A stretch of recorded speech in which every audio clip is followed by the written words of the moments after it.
welcome to Tracy Momi Reads. I am back again with another book review. Today, I am going to be reviewing Halfway to You by Jennifer Gold. Halfway to You. So, Halfway to You. It is a story that from the onset, it was giving me the Seven Husbands of Evelyn Hugo vibes, right? The story is about this author, Anne Fawkes. She had this bombshell, best-selling, just this book that was just, it did all the things. It hit all the lists and everybody was reading it. And it was optioned for a movie and it catapulted her into like superstardom as an author. You know, people became very just intrigued and enamored with her, right? And she tried to replicate that and it really didn't go anywhere. So it's almost like, you know how you have like singers who they say are one-hit wonders. They have these huge songs, but they never can kind of recapture that success. That's kind of what happened with Anne. She wrote here and there and she was, she made a decent living, but she never quite got to that level of superstardom. I mean, her life was even in the tabloids because the story, people thought it was about her personal life and there was this guy and then they were like thinking, oh, he's the guy that she wrote about. It was just this whole thing. Then all of a sudden, she just like disappeared, from the scene, from the public eye. And now she is back about to release a new book. We're talking like probably after almost like 20 years maybe or so. And there's this woman named Maggie who works for she's a journalist. And I think they have like this big podcasting company. She works for this big podcasting company, but she's a journalist and she is sent to interview Anne ahead of, this new book coming out and to kind of basically find out where the hell you been, And so when I was thinking about, when I was reading it, because early on there also seemed to be a reason that she was there because her and Anne had this connection, right? It was Anne's agent. His name was Keith. He was also her best friend, but he was Maggie, the woman that they sent to interview Anne. That was her uncle, right? So they had that connection. So her, the company thought, oh, you have an in with her. Maybe you can get her to open up and kind of see where she's been this whole time and get her story about some of the stuff that happened back then. So that's why, like I said early on, it was kind of giving me Evelyn Hugo vibes because, you have this woman that was a actress, Evelyn Hugo, and this young journalist who came to interview her. And I think in Evelyn Hugo, she wasn't about to do a movie. Maybe her memoir was coming out or her biography, and she eventually wanted that girl to write it. But anyway, they ended up having this connection, right? I don't want to spoil it for people that haven't read it. But it was similar like that in Halfway to You. And it seems like that's almost becoming a trope in itself. These stories where there's like an interview or, even in a documentary, it's still an interview where you're interviewing people present day who had some measure of fame in their life and they're older now and the story is kind of told in a series of flashbacks as we kind of connect the dots in the present. I've read quite a few stories like that. I mean, I enjoy them, but I'm kind of seeing that formula used in a lot more stories. So initially, Anne, she says that she doesn't want to be recorded, right? Which I thought was kind of crazy because you agreed to the interview. You had to know why they were coming and what they wanted. She was insisting that she only wanted to talk about her new book, right? Lady, you haven't been out or relevant, for like a few decades. Of course, these people are going to want to get some juice or something, from you, some tea. But when you're interviewing people, because I've interviewed a few people for different things, and it's always better to record the interview because of the fact, like as the interviewer, it's hard to focus and pay attention if you're having to write notes and then you're asking people to repeat what they said. But if it's all being recorded, you can go back and kind of reference and, make sure that you don't misquote somebody and things like that. So anyway, Anne was just being weird, and she eventually, came around and did agree to be recorded, but there was a caveat. There was something she wanted Maggie to do, which I won't tell you what that was. So the meat and bones of the story, as the interview begins, and we go back to 1984. That's how far it went back. It goes from 1984 actually through 2024. So the author actually jumps ahead of the actual year. So we get this exact 40-year difference in time. So through the Anne's story, we learn about this romance that she had with a guy named Todd. She was in her early 20s, and it was one of those kismet type things. She met him in Venice, and she had been traveling because her father died and left her this inheritance, right? She didn't even really have a relationship with him. She grew up, was just her and her mom, and they, didn't have money, and it was kind of rough because her mom, was, I think she was an alcoholic, and she just wasn't very nurturing. So Anne when she found out about this money, she got the money, she gave her mom some, and she left the country. She just wanted to run away from everything in America and just kind of go, see other places. And that's where she met Todd, was in Venice. And, it was a meet cute type situation, and sparks and all of that. But you could tell, even the reader, as we're reading, he was just really gun shy. It was obvious he was feeling her, but he just was like, I can't do this. This is just a stopover anyway. I'm going to meet my friend in Greece. I got to go. It was nice meeting you. So she's, of course, devastated because she had fell in love, love at first sight. And, she's young, she has money, she's feeling bold and courageous. So she decides she's going to go to Greece and see if she can't find him and be like, what's the deal? I know you liked me, but why did you push me away or whatever? So when she gets to Greece, she meets this guy named Keith. And to cut to the chase, Keith is a friend that Todd was going to Greece, to see or to end up traveling with. And, Keith and Anne, they just, it was like a friendly camaraderie, little thing or whatever. But there weren't any sparks, and neither one of them, I think, saw each other as a romantic type partner. As a matter of fact, Keith was in his mind like, oh, I know somebody. He was talking about Todd because he was thinking, they'd be good together or whatever. And she didn't find this out until the next day when she was somewhere, I think, having lunch or something, and Keith was there, and he introduces her to Todd, who she already knew, right? And so to back it up, Keith is Maggie, the girl who's interviewing Anne in present day. That's her uncle. Her mom and Keith are brother and sister. So again, that's how, this connection is there. And so as we bounce again back to present day, we're learning every time Anne tells a bit of her story from the past, there's something that affects Maggie, and she's kind of like questioning, what is going on in her family, what's going on in her life. Because I will tell you this, and even as a reader, I felt like it was an odd question out of the gate when Anne and Maggie kind of first re-meet or whatever, because she was like probably a little kid, maybe when last time Anne saw her, if she, remembered her or whatever.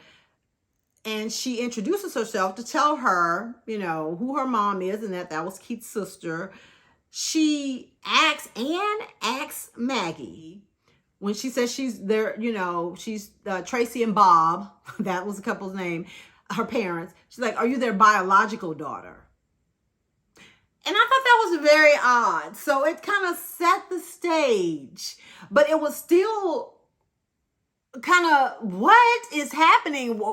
How could they be connected? And again, because even in the, I hate to keep drawing these parallels, but even in the 7 Husbands of Evelyn Hugo, at one point I was like, is Evelyn this girl's mother? Because it was just the way that the things were going. And that's kind of was my first theory when I was reading this book. I was like, oh my God, is Anne her real mom? Or, what is happening here? So it gave you just a little bit, enough suspense that, you wanted to keep reading. The story between Anne and Todd that's told in the past, it's a very slow burn. I mean, we follow these characters from when they first meet in 1984 all the way damn near to 2024. But, and they say it in the initial, like when the pages open. So this isn't a big shock or anything. But at the time that Anne and Maggie are doing this interview, Todd and Keith both, they have passed away. So, and we know this from the onset, and that's why it's kind of hard for Anne to talk about it, because like those were her best friends essentially. But it just, again, as a reader, you're just like, okay, we're getting this little romantic love story, and we're learning what formed and shaped Anne. How the hell is this related to Maggie? And early on, I had a theory that I will not share with you because I was right. I was kind of disappointed that I was right, but I still felt like it was a gasping clutch the pearls moment when I found out the other part, of it. So Maggie had read Anne's book back in the day, when she was a teenager, and it was her favorite book, and Anne was her favorite author. And, she always tried to get her uncle to, kind of get her to be able to meet Anne or talk to her, which he never would, because he was being professional or whatever, because he ends up becoming her agent, right? Because she was telling him when she met him in Greece that, oh, I'm thinking about writing a book. And he was like, what? I'm an agent, and that's how that whole thing started. I think the company, the podcast place where Maggie worked, it was kind of their idea to reach out to Anne, but it was almost serendipitous because that Maggie was the person that was chosen. It was almost like Anne orchestrated that whole thing, because the end, like, she got what she wanted in that Maggie found out this, explosive thing about herself and about, the truth of who she really was. So, I just thought it was interesting how that whole thing came together. And maybe that's why she was so reluctant to be recorded, because she knew what was going to be revealed, and maybe she was trying to protect Maggie. I thought about that in hindsight. I think that there's an overarching message here about wasting time, about regret, running away from your problems, and how we don't learn these lessons or these things until we get older. And then we look back on our life and wish we could have been more honest, more brave, when we had the chance. And it's become a cliche, tell people how you feel about them while you have the time. But it is so true, I think when you're younger, and when I say younger, I mean up to maybe 33, when you get to your Jesus year and under, there's this unspoken thing that when you're young, you can't see yourself being past, like somebody 17 or 18 or somebody 27. I don't think they can see themselves being 50 or being 62. I don't know that they think they're going to die. Hopefully they're not thinking that. Or maybe some people do think they're not going to live past a certain, age or whatever. But I think it's more that some people almost view youth as some immortality type thing, but while they're young, you know what I'm saying? Like while you're 21, even in 5 years, you're only going to be 26, which is still very young. So seeing beyond that, I think people think that they have a lot more time than they actually do. And there were moments I know in my life personally where I do feel like the time stretched and it seemed so long in between years and it seemed so long in between decades, you know. But I will tell you, and I don't know if there's science behind this or not, but it seemed like after I turned maybe 34, 35, because my son was born like a month, 2 months before I turned 34. And it seemed like at that point, we were skipping years. It seemed like I went from 34 to 36, then 39, and then I was 41. And then I was 48, and now I'm about to be 53. It's like the time seems like it sped up, but you know, from 18 to 30, it seemed like it drug on. So I would just say to anybody that's watching that, you know, if you are a young person who is kind of, I don't know, floundering, or you're just kind of like enjoying your youth, or you're thinking that you have all this time to decide or to do a thing or whatever, you have some time, but you don't have nearly as much time as you think you have. Because what you have to consider is that, because there was a part in here when like let me just take a step back. Ann and Todd, they got on my nerves a lot because they kept getting together and breaking up, getting together and breaking up. And it was like every decade they were restarting their whole thing until they finally ended up together. But there was a part in here where when she saw him after she hadn't seen him for almost 10 years, the first thing she said was that she didn't expect for him to be so old. You know, like he was still handsome or whatever, but his hair was nearly white. You know, he had his wrinkles by his eyes and, you know, just different things that she was noticing. And it hit her how much time they had wasted, you know, with all this back and forth and, you know, not wanting to be the person to give in, you know, not wanting to settle down, not wanting to do this and that. But both of them had admitted at several points that they would never love anybody the way that they loved each other, or they would never want to be with anybody more than they wanted to be with each other. So I don't know, you know, it's just, I guess, when, like I said, when you're young, you think you have time to figure your shit out. And the next thing you know, you're staring face to face or staring in the mirror at somebody who's damn near 40 years older than the person you were back then. So, you know, it's just a cautionary tale. But anyway, the other thing I will say is, was as the author, you know, went back and forth in all the travels and different places that Anne had gone to and things that she had done and food and stuff, it was reminding me then of Eat, Love, Pray by Elizabeth Gilbert.